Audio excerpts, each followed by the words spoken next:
Hi people! Pwede nga bang makagawa ng dog bed kahit walang makinang pantahi? Well, pag-usapan natin yan.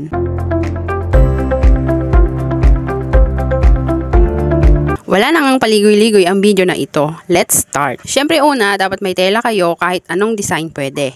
Gumupit lang kayo ng ganito, dalawang rectangular, depende sa inyo kung gaano kalaki. Tapos, gumupit naman kayo ng 4 na ganito, yan naman ang magsisilbi kung gaano kakapal ang dog bed nyo. Itahin nyo yung 4 na strips sa bawat side ng malaking rectangular na ginawa nyo. Na parang ganito. Kahit anong style ng pagkakatahin nyo, pwede. Basta masigurado nyo na matibay at pulido ang pagkakatahin nyo. Malaki na nga itong gagawin ko kasi dalawa naman silang gagamit. Bale, mag-share na lang sila.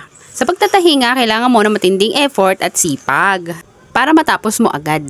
Medyo masakit lang siya sa kamay pero okay lang naman. Dahil para naman ito sa ating mga batutang fur babies. Gustuhin ko man ngang bilhan sila ay hindi talaga kaya ng budget. Yung nagustuhan ko kasi medyo may kamahalan. Tapos dalawa pa silang bibilhan ko. Kaya naman naghanap ako ng ibang paraan. Para naman kahit papano magkaroon sila ng komportableng mahihigaan. So ito na nga ang naisip ko. Ako na lang gagawa para sa kanila. Dahil alam kong ma-appreciate naman nila to dahil ako ang gumawa. Pagkatapos nga pagdudugtungin mo ang mga dulo ng 4 na strip na parang ganito oh. Bali parang magiging box siya, ganun. Tapos kunin mo naman yung isang rectangular na ginawa mo.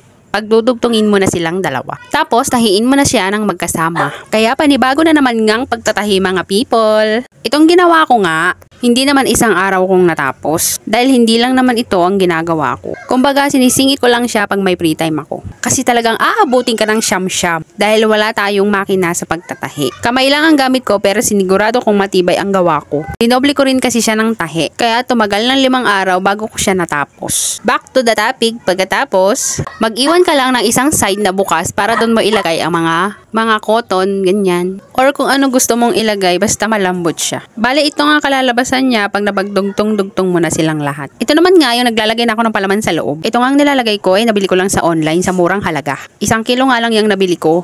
Pagkatapos mo ngang ilagay lahat ang mga palaman sa loob, pwede mo na siyang isara. Pwedeng tahing ganito or pwede din namang zipper. Ito na nga ang finished product ng aking ginawa. O diba, meron ka ng DIY bed for dog. Effort yarn. Sa mga low budget dyan, try nyo nang gumawa ng ganito. Sabi nga nila, pag gusto, may paraan. Yun lang, bye! Thank you for watching!